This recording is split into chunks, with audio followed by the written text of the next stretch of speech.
so that they know what to expect when they get there. And then always give people a reason why you're having the event in the first place. So if we send out invitations from Westwood saying, President Franz Cordova cordially invites you to dinner, why me? What have I done? Something right, something wrong? What does she want? More money? What's going on? So tell people, President Franz Cordova cordially invites you to dinner honoring Neil Armstrong. Okay, I'd like to go, I'd like to meet Neil Armstrong. Let's say yes. Anything on your invitation should encourage people to say yes, not give them reason to say no. Next thing we need to know is when these events take place. Be specific. Most events, particularly large-scale ones that you get included in, will have 2 stages. You may find a reception at 6 p.m., followed by a dinner at 7. Or it may say 6, 4, 6:30, but it gives you some parameters. When we send invitations out from Westwood, obviously our invitations go further afield than West Lafayette. If they're going to Indianapolis and we just told people the event started at 6, a lot of people are going to say, no, I can't make it. I'm not going to finish work till 5:30, no way I could be in Lafayette by 6 o'clock. So, if we tell them dinner doesn't start till 7, oh yeah, I could probably be in Lafayette by 6:45, I'll go. So again, it's encouraging people to say yes. Where does the event take place? Be specific. We're all carrying some method of GPS these days. We can find things far more easily, except Lily 2102. But generally, we can find things. So tell people exactly where they're supposed to go, and they'll feel confident when they walk in. If you go to the Union, you may not be familiar with all the rooms. But if you knew that the event was taking place in the East Faculty Lounge, you could ask anyone, and they would say, oh yes, top of the stairs, turn left, first on the right, whatever it happened to be. So you give your guests confidence by telling them that. Minimize the wording. Use as few words as possible to explain what's going on. Center that information, bottom left. 4 letters with which you're all familiar. RSVP. Répondez s'il vous plaît. If you took high school French, please reply. Didn't take any high school French, please reply. Unfortunately, people are very bad at responding. They don't take the time to do it, or they don't think it really matters. But if you're planning an event, you really need to know how many people are coming, how much food to order, how many chairs to set up, all of that type of thing. So if you get an invitation with RSVP, do your host a favor and tell them, yes, I can come, or tell them, no, I can't come, but tell them something. We give people 4 methods to respond: phone, fax, email, card in the mail. Still, people don't do it. So then we have to get on the phone and say, so, will you be joining us tomorrow night for dinner? Oh yes, yes, we'll be there. Telepathy, not listed. So again, tell people if you can come. The other problem that we see more and more these days is that people commit to the event and then they just don't show up. You know, and it's bad manners because your host has probably planned for 50 people and only 20 show up. It looks like they have no friends. So again, be respectful of that. No Katy Perry yes, then you know, then no, then you yes. Stick to the plan, go with the flow. The other piece of information that's helpful to people on an invitation sometimes is whether to bring gifts or not, where you should be parking, and oftentimes we might include information about what to wear. Some of you may be students in Cranach. You've seen students coming out of Cranach on a regular basis dressed in business attire. Why? Because the professors make them do that every week. Why? Because at the end of the semester they'll be very comfortable in their business attire. If those students hadn't done that and then they go to the career fair and they bought a suit yesterday for an interview tomorrow, they won't feel comfortable doing that. So even though it takes more effort to go to class, sometimes it's worthwhile dressing up in business attire. If you walked into class one day in your business suit, do we have a presentation? Did I miss a memo? What's going on? But again, it gives you the confidence to feel comfortable in that type of attire. Timing. Obviously, as we travel the world, punctuality has different meanings, different countries, different interpretations of that. But typically here in the US, I would say that if you've got a reception at 6, dinner at 7, aim for the middle, 6:20 to 6:40. We typically find here in the Midwest, with events that we host at Westwood, if we say that they begin at 6, the first people will show up at 10 till. Drives the president crazy because she's planned to be home by 5 till 6, and there are already 10 or 15 cars there. So it can be seen as bad manners to be too early. Now for an interview situation, if your interview started at 11, I'd say it would be good manners and good policy to show up about 5 minutes ahead of time. It shows good time management skills. Any earlier than that, you can throw everyone else's schedule off. So try not to be too early. Particularly if you go into somebody's home, being early is as bad as being late. You'll know you're early. Ding dong. Oh, gosh, that time already. Super, good to see you. Great, come in, have a seat. There's nobody to talk to, you feel very out of place and you'll never do it again. So, if you go to somebody's home and you know there are lots of people going and there are no other cars parked outside, drive around the block a couple of times, do a little real estate shopping, wait for someone else to go in. When you get there, there's someone to talk to. As much as we'd like to be early for things, we know that timetables, meetings run late, the bus didn't turn up, a car broke down, there was traffic on the interstate, the weather changed badly. All of these things work against us. And so we know that in many situations we're going to have to be apologizing for being late. Again, you've got something like this somewhere on you. Call and use it in a good way for a change and say, I'm running late, I'm still stuck on I-65, looks like about another 20 minutes, we'll be there as soon as we can. Or, I'm running late, please start without me. Two things, your host is reassured nothing bad has happened to you, and they can then make the decision, do we wait or do we start? But at least they know what's going on. Same thing for a dental appointment, restaurant reservation, business meeting. If you call and tell people what's happening, they're far more likely to keep you on the good side. There's a phrase when you're in working, no call, no show, no job. No call, no show, no dinner should work as well. So again, keep people in the loop.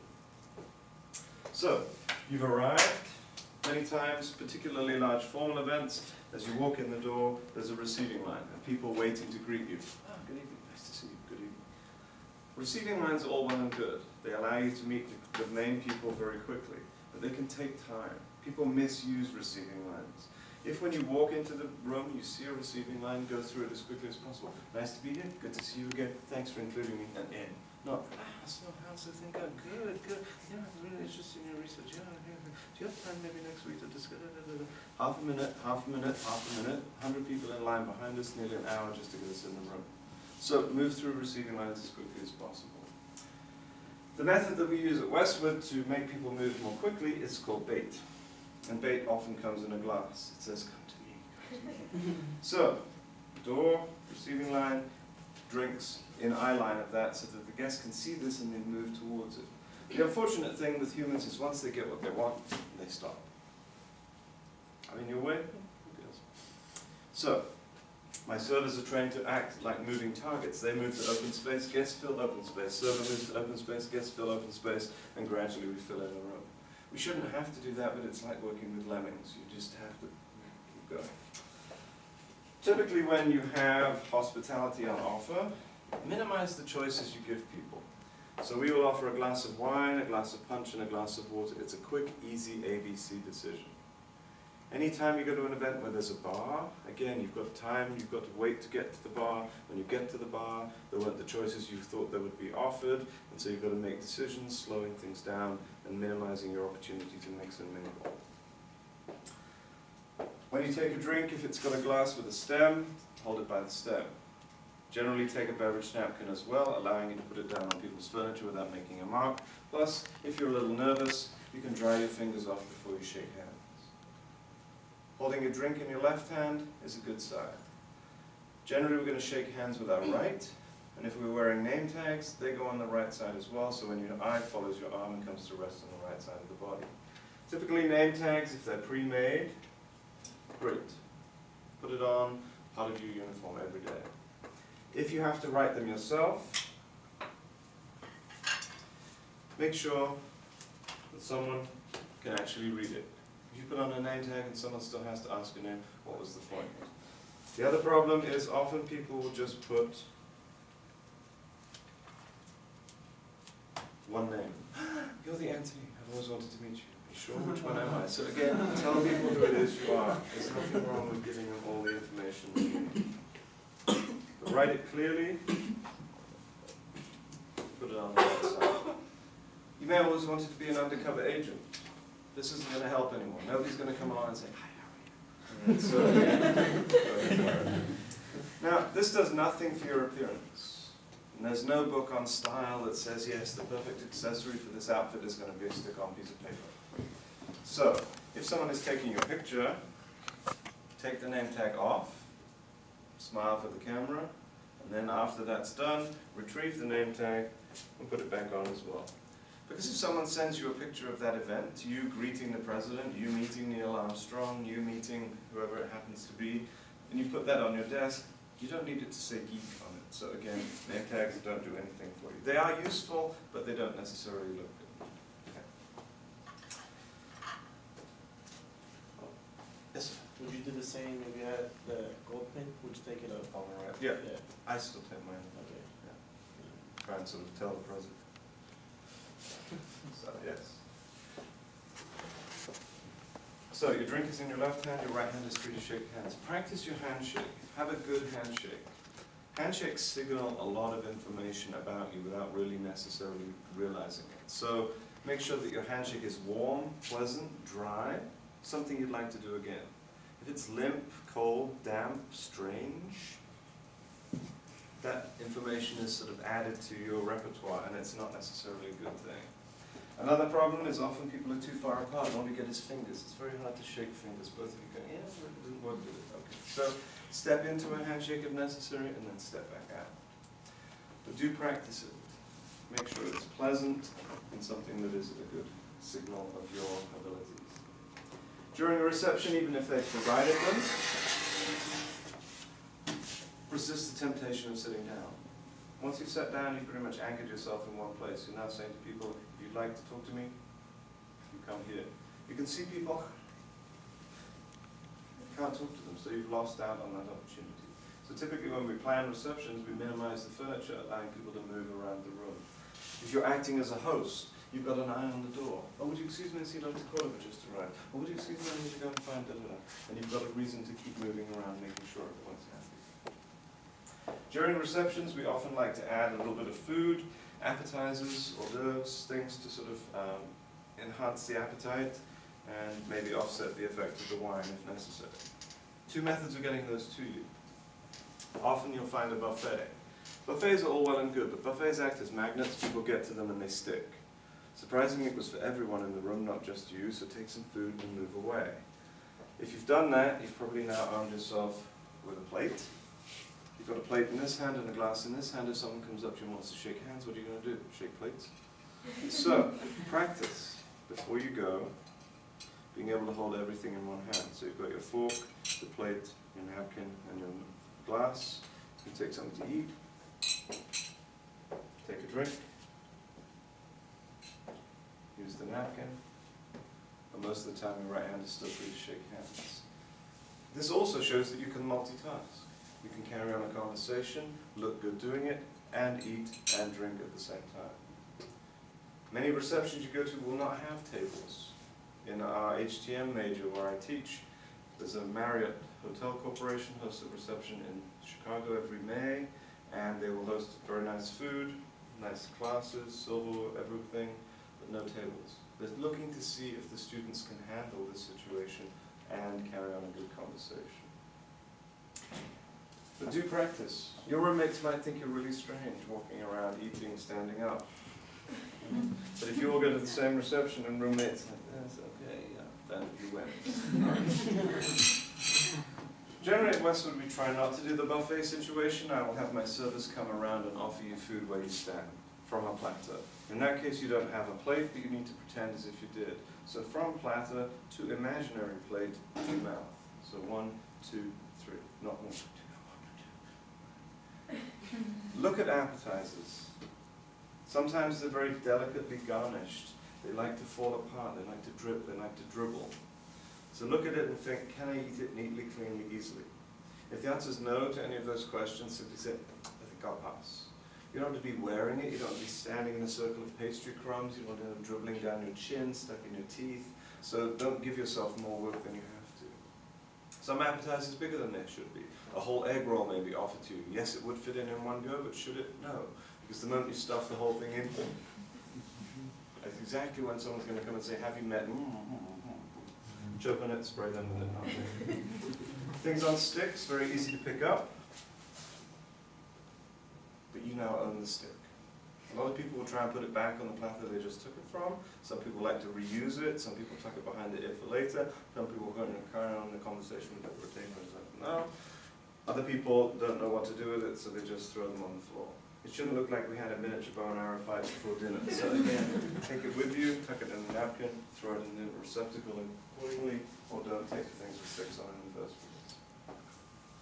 Occasionally you'll go to a reception where the plates are larger and the cups or glasses have a flat base. It's perfectly okay to put it on the side of the plate, but just don't overload the plate with sauces so that you're making a mess. Typically, if there's a reception and a dinner, we try and host those in separate rooms. If you go to large-scale events at the Union, you'll find the reception in the north, dinner in the south. Reception in the east, dinner in the west, faculty lounge. But try and keeping them into separate rooms. As people say, would you now like to move into dinner? It means now, not in 10 minutes if you feel like it, so get moving. Generally, give up the glass you've had during the reception. Put it down on a tray, give it to a server, but leave it behind.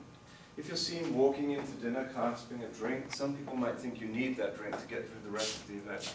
It might be the case, but don't advertise it. Plus, when you get to the place setting,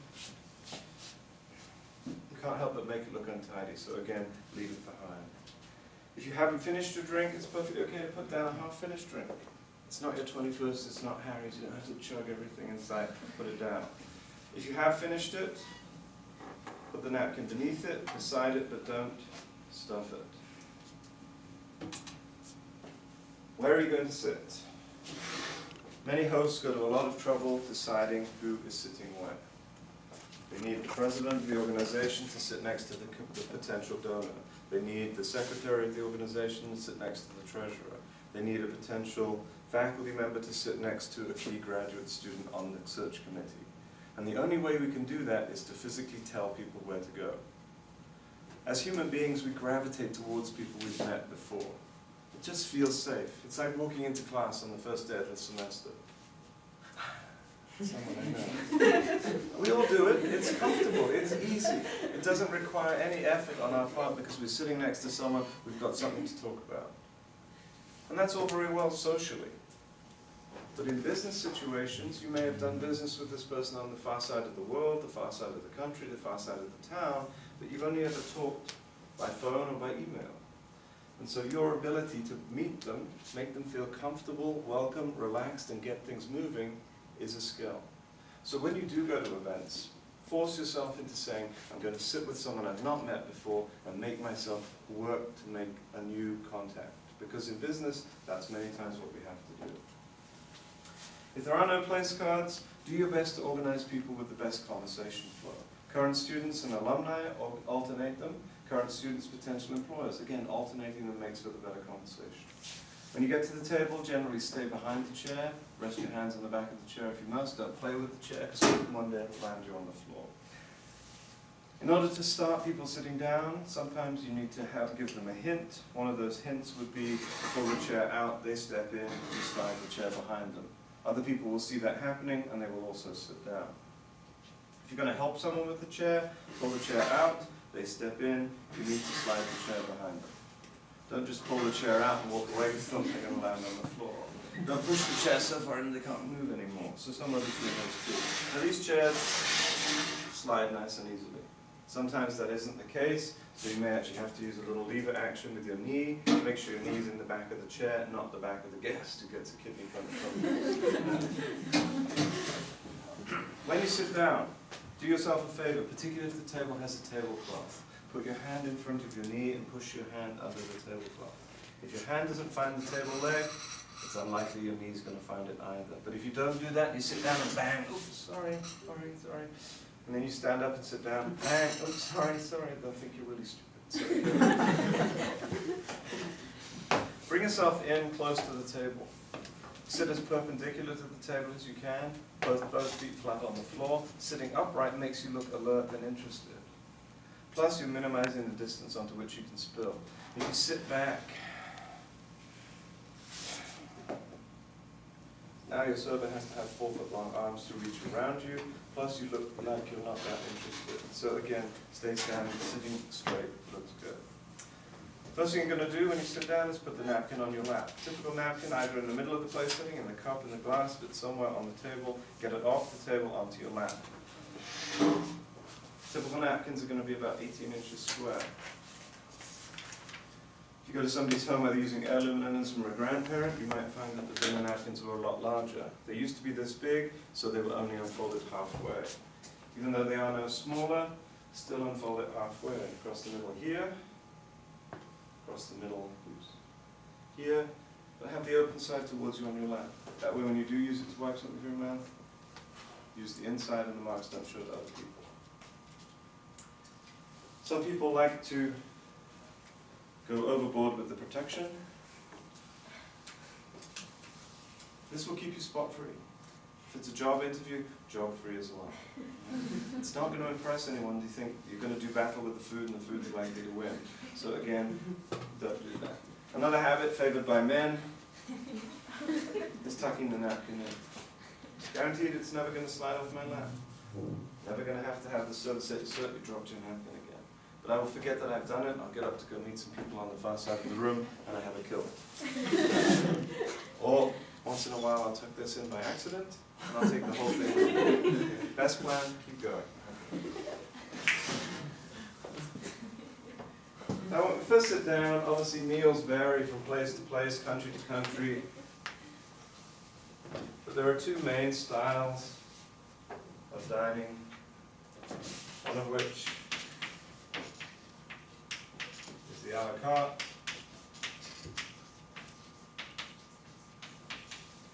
And the other one is called table d'hôte.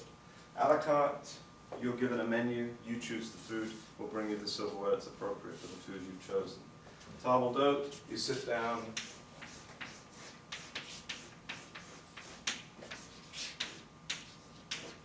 and generally the silverware is preset for everyone. Most large-scale meals you go to, it'll already have been chosen for you.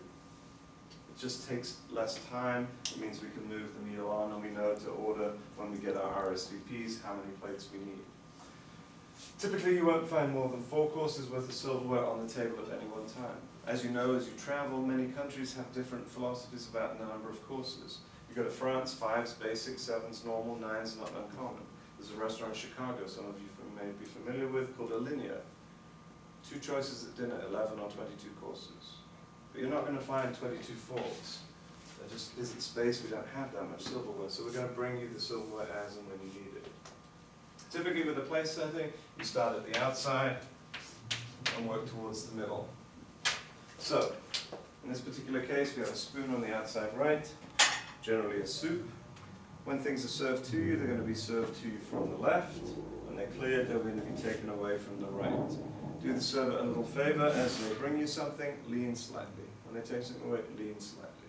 What you're doing is making it easier for them to reach around you, plus you're acknowledging the fact that someone else is involved in this. Many people think food is beamed to them something. But somebody actually bought it for you. So, how do you react to that? Thank you. Generally, politeness goes both ways. You're polite to a server, they'll be polite back to you. You need something from a server later on and you've been polite to them, you'll be easier to attract their attention. If you ignore a server all the way through the meal, we can do a fantastic job of ignoring you. Plus, we can use your chair whenever we want, do strange things to your food in the kitchen and not give you any wine. So again, be careful. All right, so a served meal. Typically, once everyone has been served at your table, somebody needs to give the signal that it's all right to start eating. Generally, who does that? The host. Who's the host? The person in charge. Now, you may go to a dinner and there's nobody specifically hosting, so somebody needs to make the decision to start. How do you tell people that it's all right to start eating? You pick up your spoon, other people can do the same thing. Now with soup, typically the spoon is going to be on your right. Take the spoon in your right hand and spoon soup away from you. As you spoon away, touch the bottom of the spoon on the side of the bowl. The drip stays here and not here. Keep eating soup nicely. Bring the soup up to you. You see people eating soup in restaurants, they do exactly the opposite. They're down almost lapping it up and catching it. So bring it up to you, make it look pleasant. Drink out of the side of the spoon. quietly. Not, good. No. Now, soup is generally going to be served to you hot. How to gauge the temperature? Take a small spoonful from the edge of the bowl. If the soup's still hot, even taking it from the edge of the bowl, put the spoon down. Engage your fellow guests in a little conversation. Wait for the soup to cool naturally. Generally, blowing on soup is reserved for people 5 and under, so again, don't do that.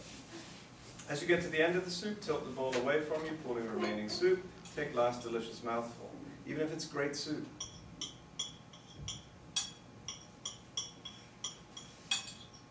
Leave the pattern on the bowl. A soup isn't easy to eat, so some people opt away from soup, and so instead of that, they choose to have salad. All very well. Salad sounds much easier, simpler, generally good. However, these days on a restaurant menu, we may find that we describe salad a completely different way. A bouquet of wild field greens. And what do we give you to eat that bouquet of wild field greens? A fork. Forks and wild things don't necessarily want to tame each other. So you think, oh, no problem, fold, fold, fold, dressing, dressing, dressing, lift between plate and mouth, unfold. And dressing only ever goes to things that need dry cleaning, guaranteed.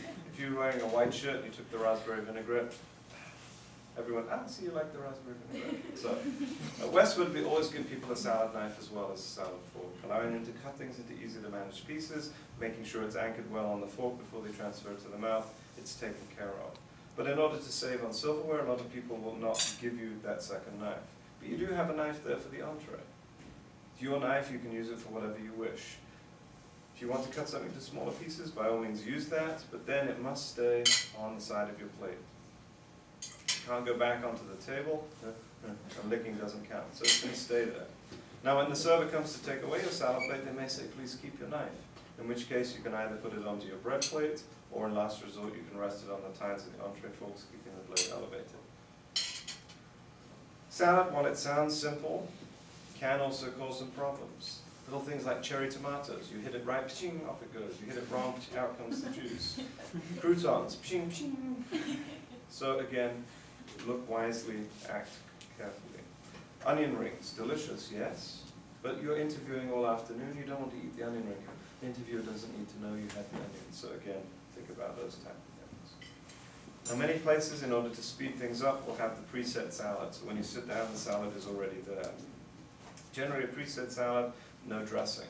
So somewhere on the table will be a dish or two of dressing.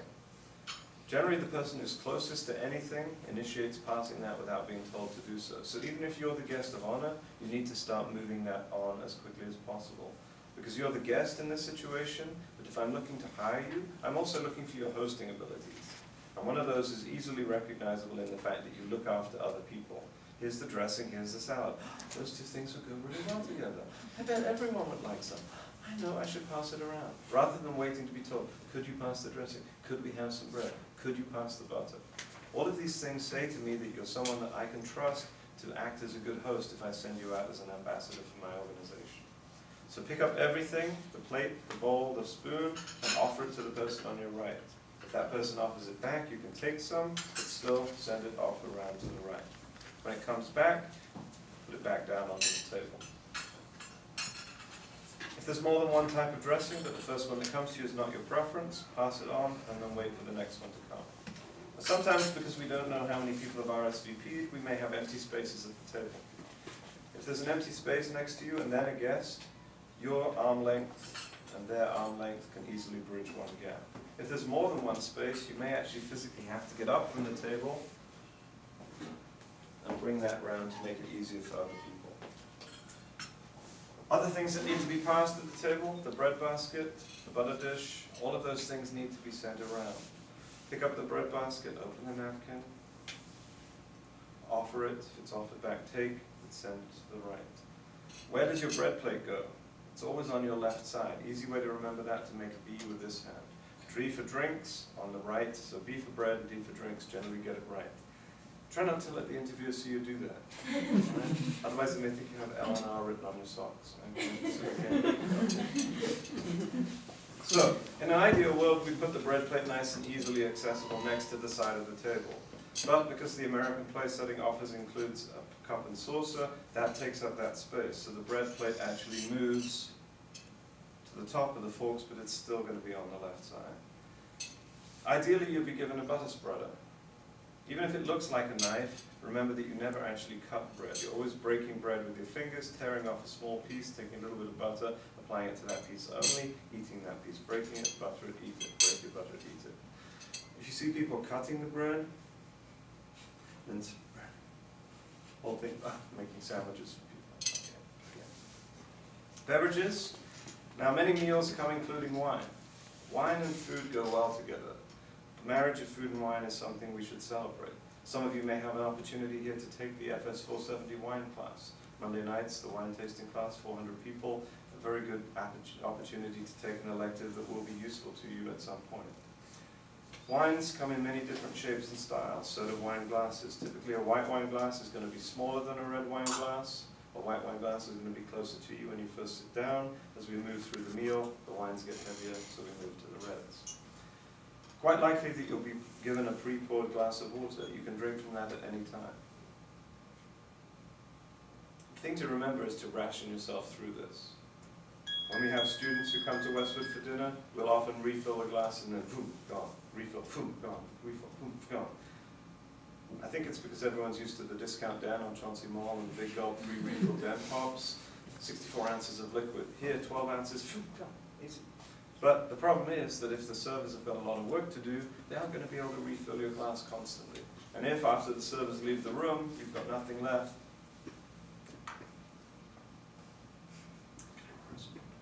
doesn't look good. So again, ration yourself through it. Now if a server offers you wine, you know your comfort level. If you're comfortable with drinking wine at dinner, by all means say, yes please. If for whatever reason you don't want any wine, simply, no thank you. But say something. Servers come equipped with these strange devices on the sides of the head. Say something to them, they understand, they'll do it for you. Try not to be one of those people. Okay? It's rude, impolite, and it will eventually chip the glasses. Plus, after you've left, I'm going to call the server over and say, so, what did you think of our candidate today? Kind of offhand, fairly rude, didn't engage. And you didn't know that the server was on the interview committee, but their opinion does count. So again, all of these little nuances do make a difference. Another skill that it's vital to have, particularly if you're hosting, is an ability to toast. If you've invited people to dinner, once the wine is poured, you should make a gesture. Thank you all for coming. It's been wonderful seeing you all again. We're looking forward to a great collaboration. Cheers. Well, thank you for making the journey to Seattle. We're really hoping you choose our company. Welcome. Cheers. Simple, done. Toasting one table, sit down. Toasting an entire room, stand up so people can see you and hear you. If you do need to leave the table during the meal, all you need to say is, excuse me. You don't need to tell people where you're going or what you're planning to do when you get there. We have a pretty good idea of where you're going to. I'm going to the restroom. Oh, well, okay, great. No, not necessary. Simply, excuse me, get up from the table, take the napkin off your lap, place it on your chair, push your chair in, off you go. When you return, pull out your chair, pick up your napkin, sit back down, and resume your part in the conversation. Minimize the number of times you need to leave the table. And one reason not to drink so many things of water, you can stay at the table longer. Particularly if there are competitors at the table, because if you leave the room, the competitors are going to talk themselves up and talk you down. So again, stay as long as possible. Okay. Now comes the entree. Again, we could use a buffet style, and a lot of people, when they don't know much about the eating habits of the guests, will opt for a buffet. Buffets are good because you can tailor-make the plate to suit your own diet. The problem with the buffet is that often people take too much. The rule is that if you put something onto your plate, you should expect to eat it. If you go to a meal where the food is served and the food comes from the kitchen already on the plate, you don't know how hungry each person is, so you may eat as much of that as you wish.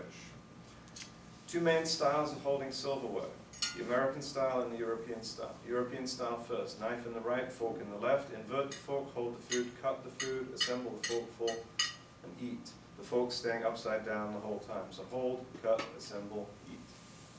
It takes practice. Now some of you are engineers, yes? Great, you have a head start. You build things. You see things spatially. So you see the meat, you think, that's going to make a great shelf. Put that on first. Then the potato, that's going to make good glue. Put that on next. Vegetables, okay, stick them on, off we go. So it does work quite well. The other thing that it encourages you to do is combine forkfuls, some meat, some potatoes, some meat, some vegetables. Now, as we know, certain things don't like staying on the back of the fork. Rice, peas, corn, not easy to balance on the back. So you may have to use a little bit of a mashing technique with the knife blade, but that's okay. The nice thing about the European style, it tends to be efficient. Hold, cut, assemble, eat, hold, cut, assemble, eat. So people eat in the European style, generally finish first. Not that we're trying to race through the meal, but there's just less for us to do. The American style, generally the more dominant hand does most of the work. So I'm left-handed, so I hold the fork in my right, cut with my left, switch hands, put the knife down, put the fork in my left hand where it feels more comfortable, assemble, and eat. Each mouthful involves more moving around. It doesn't matter which style you choose. You can have both in your repertoire, and then when you sit down at the table, you see everyone else is eating in the European style, you can adapt. One of the key elements to good etiquette is adaptability and flexibility. Reading the situation, adapting to it, making it work for you. Probably the worst habit that we see is the way that people hold silverware.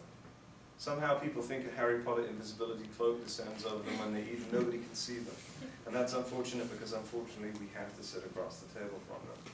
The worst thing we see is the stab hold. Generally the food has stopped moving before it gets to you. There's no need to feel it again. And often associated with that you get the cut and thrust dissection method. So your elbows are everywhere. Oh, yeah, oh, no, okay, all right. Or you get the mitre box people. And then we've all had to sit through the chopping people.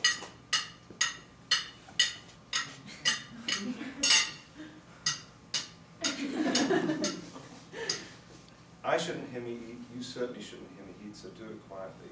Cut one mouthful at a time, chew that mouthful at a time.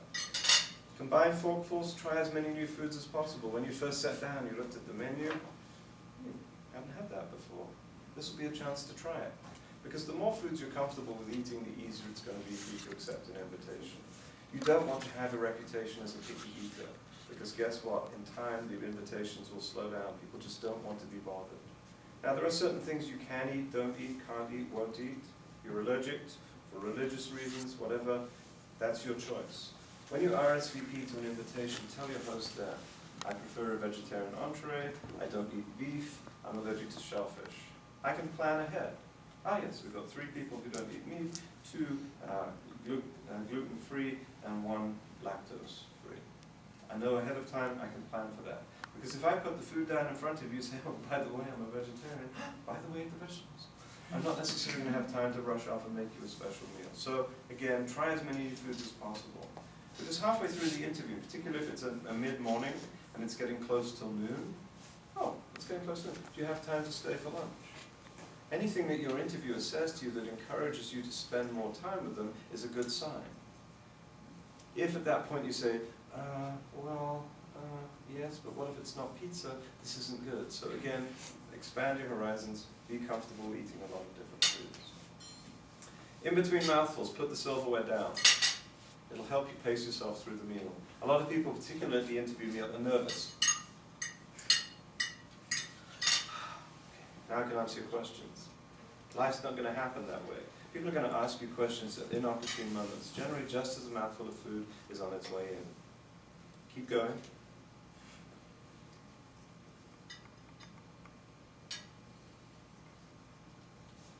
Chew that mouthful exactly the same way you always would and use those 10 seconds to think of a good answer to that question. Try not to be the hoverer. Yeah, that's very interesting, because people are thinking, is it? Yeah, I'll bring the food back out to answer the question. You don't answer the question, you're going around your mouth. Nobody can, it's like watching a front-loading washing machine. So, pace yourself through the meal. If you're eating in the European style, put the silverware down crossed. If you're eating in the American style, put the silverware down open like that. But put the silverware down. A lot of people like to gesture with their hands. A lot of people couldn't talk if they couldn't use their hands. Some people like to add the silverware to that equation. You were at that meeting, or was that you? Or people will underline everything they say to just to make sure you get the point. You're probably told not to point. Pointing with a fork, just as bad. Pointing with a knife. In certain cultures, you just challenge someone to a duel. So next one will be up at 6 in the morning with pistols and seconds, don't do it. People can do worse things with their silverware. You can make that worse. We've had the back scratches, we've had the ear cleaners, had the chewing gum under the plates, the people who blow their nose on the tablecloth, all sorts of wonderful things. So, to indicate you finished, no matter what style of silverware holding you've used, put the silverware together at about 4 or 5 o'clock on the plate. That's an indication that even if my plate is still half full, put the silverware down, I'm not eating anymore. The other thing it does is make it safe and easy for us to take away the plate without the silverware dropping. One other thing about the entree, salt and pepper. Everyone in this room likes a different amount of seasoning. Some of you are extremely good at chemistry, but even so, you cannot look at food and say it needs NaCl. You must taste it first. And we have a couple of interviewers, vice presidents from Hormel Corporation and JCPenney. When they come to campus to interview, they will take students out to lunch. If you're seen to put salt on your food before you taste it, interview over at that point. Thank you very much for your time. Goodbye. They will get up and they will leave. You're left with 2 uneaten entrees, no internship, no job, and a check. Why? Because you didn't analyze the situation before you made a decision. You just assumed. So taste it first. Then, if you'd like more salt, add some more.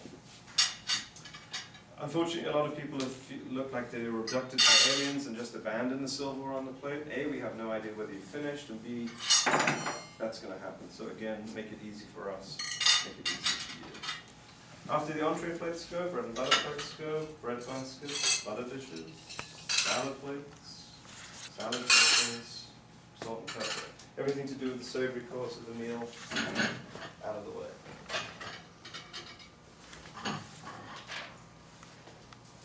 In an ideal situation, particularly fine dining restaurants, you'll find someone comes along with one of these.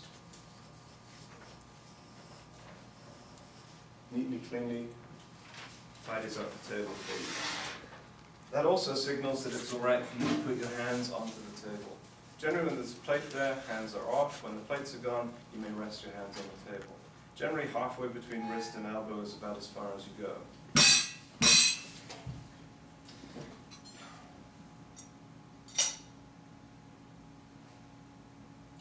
Come to play with the silverware. We used to have a trustee at Iowa State.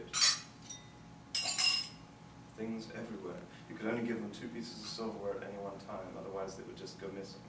So, again, be careful. Don't expect that someone's going to come and clean up after you. So if before your entree plate goes, you notice that a bean or a pea or a carrot has jumped off the side of the plate, pick it up, put it on your plate. That way when the plate goes, so does the evidence. Otherwise there's a bean.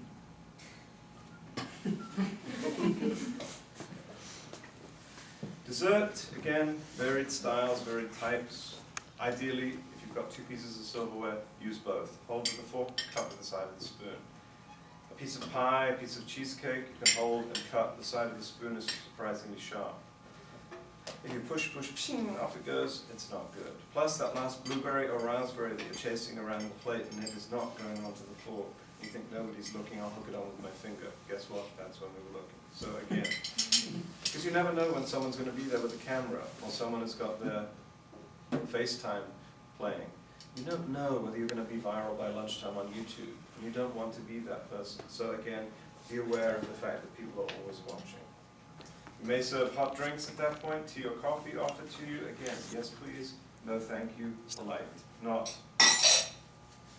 upside down. Cream and sugar on the table. Again, you didn't want any, other people might, so make sure it's offered to everyone. As a meal concludes, you may find that you're leaving, but other people are staying. At that point, say, please do enjoy your coffee. I have another appointment to get to, so I'll leave you to it, but thank you all very much for your time. You get up from the table, you take your napkin off your lap, you again place it on your chair. Because if I have spent $400 on dinner, I don't need to see your used laundry for the remainder of my stay. So keep it out of sight. When we all leave the table at the same time, then and only then does the napkin go onto the table. Typically next to the plate, not on the plate. Servers don't like having to extract napkins out of chocolate sauce. And even if you've done some hospitality work in your lifetime, don't illustrate that fact by refolding the napkin the way you found it. At the end of a business meeting, expect that you're going to exchange business cards. How many of you have business cards? Business cards are a very good way of reinforcing things you've told people. If you meet someone, even in the union, as you're walking down the hallway, and you think, oh, that's kind of interesting, and you talk to people, reinforce that information with a business card. Most recently at the HHS Career Fair, many of the recruiters at the tables were not accepting resumes. They just didn't want to bother with 8.5 by 11 pieces of paper, but they were accepting business cards. When you're given a business card by a recruiter, it's a very professional return gesture to give them one in return. When you receive a business card, physically look at it and look like you're reading it, even if you're not. Huh. Thank you. Not had a 10 today. So, highly recommend putting on your graduation gift list, potentially a pocket briefcase, somewhere to write. Carry something to write with. You never know when the next big idea is going to come along. You never know when the person next to you is going to give you some details of information to contact them with next week and you go, could you write that down for me? Or could you give me a pen? And again, all these things are just little signals that you're professional, ready for that situation. The other nice thing I like about these is that you can tuck a credit card and some money into here, and it's a nice, slim, easily pocketed piece of information. Sometimes you take the whole wallet with the picture of the dog and the stamps, it looks like you're packing heat under here. So again, think about how you look. Even if you're being hosted, you're 99% sure she's going to pay. There's nothing more comforting than knowing that right here you could do the same. Because interviews, again, they play tricks on you. Their credit card fails. They forgot their wallet back at the office.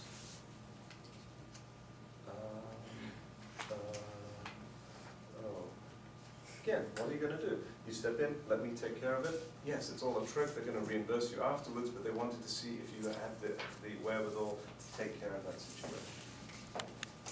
One other piece of vital business stationery you must invest in, along with business cards, is thank you notes. Most interviewers these days expect a thank you note from you. It's all very well to send an e-thank you, but the problem with e-thank yous, they stay on the device to which they were sent. A handwritten thank you, particularly in an office situation, may be shared with other people, and it's certainly going to go into your folder. When we come to analyze candidate 1, 2, and 3, we open file number 2, and right there on top, a handwritten thank you note immediately rekindles good thoughts about that person.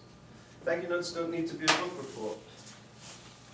Dear Dr. Cordova, thank you so much for including me in lunch. It was wonderful to meet Neil Armstrong. Look forward to seeing you on campus again very soon. Done. 45 seconds, 3 sentences. But that amount of effort can pay off big time in return. So do write thank you letters, write them in a timely fashion. You've had dinner with somebody on Wednesday, they should have a thank you letter from you by Friday. So do it in a timely manner. What to put on the front? Picture of Westwood if you happen to live there, corporate logo, picture of your alma mater, general nice art picture, but don't buy cards with that on the front. Because then what are you going to put inside? Thank you, or thank you for. Again, thank you is the easy bit. If you need help when you go to the store, take the card off the shelf, read what it says inside. That's nice. Put it back on the shelf and go home and write that in your own words. It'll mean a lot more. So, all in all, nothing like rocket science, but all these are just little details. Doesn't matter what your major is, it doesn't matter what your background is, doesn't matter what your ultimate goal is, but people are making subjective decisions about you based on little nuances in your behavior. You've got the good education, you've got the great resume, but unfortunately so have a lot of other people. So when you walk into that interview room, you have to carry with you as many opportunities, as many skills as you have, and one of those things that you need to polish up is always just on the etiquette, because people are observing you all the time, making decisions based on immediate effect. So, practice whenever possible. If you need more resources, I highly recommend, if you're looking to find something about wine and you don't need to do the FS 470 class, this one is good. Quaymet, part of Barnes & Noble Corporation, Quaymet.com. Business Etiquette 1, $6.95, great resource, 6 sides. Most of the questions you ever had about business etiquette answered right there. Also, I'll happily give you a handout here, which gives you some of the overview of what we talked about this evening, and a couple of other resources. And there's also an email address on there if you had questions that were not answered tonight. Thank you. Does anyone have any questions?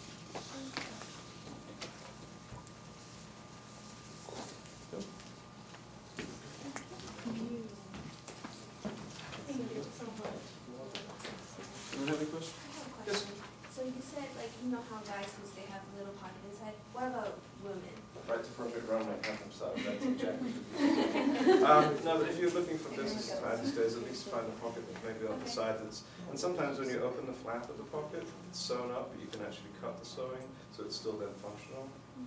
If you've got a small purse or a small portfolio, put it in there. And actually of the pocket briefcase, there's a smaller size for women, it's about half size that fits even into a small pocket. You can carry just a small pen. But just again, what you're looking is to say, I'm ready for this. Nervous people, this is something to concentrate on. You've got something to hold so your hands aren't. So again, it's something to fixate on. All right, Well, thank you all very much. Have a great semester. Have a wonderful spring break. Relax, sleep. Do all those things you want to do. And, thank you very much.